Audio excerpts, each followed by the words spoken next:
Why are you absconding in Malaysia? I'm not absconding in Malaysia. People know that I'm staying in Malaysia, in Putrajaya. What he may be meaning that why did I run away to Malaysia, or why did I come to Malaysia?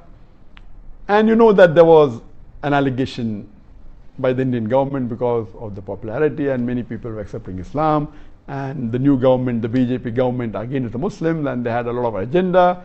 So they laid allegation against me, first on terrorism, they could not prove it.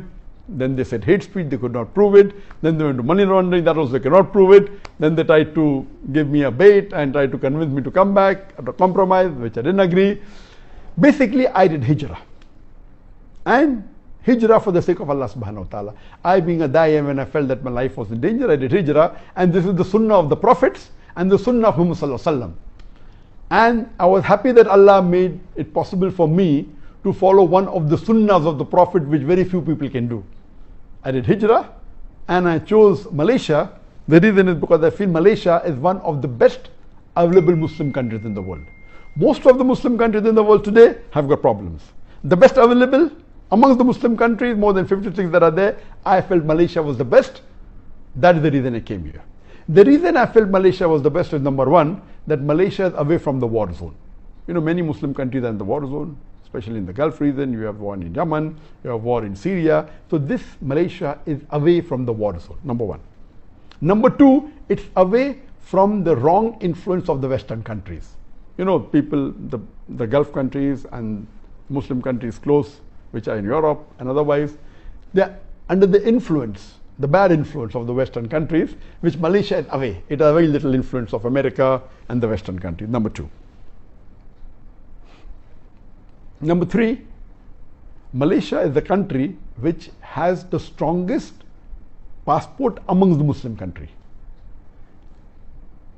A Malaysian can travel to 185 countries without any visa.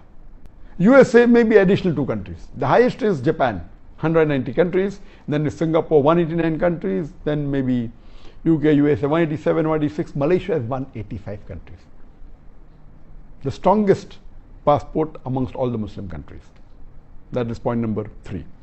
Point number 4, amongst the non-Arab Muslim countries, I'm not talking about the Arab Muslim countries, the non-Arab Muslim countries, on an average, a Malaysian, according to me, is a more practicing Muslim than an average Indian or average Pakistani. I do not mean bad for the Indians or the Pakistani, even I am an Indian Muslim.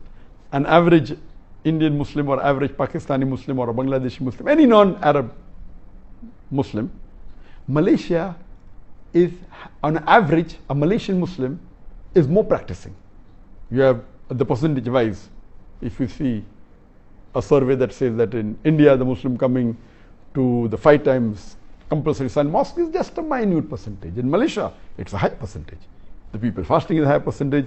That's the reason, as compared to the other non-Arab Muslim countries, the practice of Islam is stronger. That's point number 4.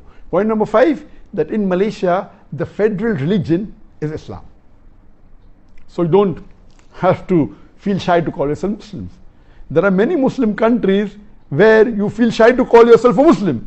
The majority are Muslims, more than 90% are Muslim, but because of the atmosphere, because of the so-called secular government calling themselves Muslims.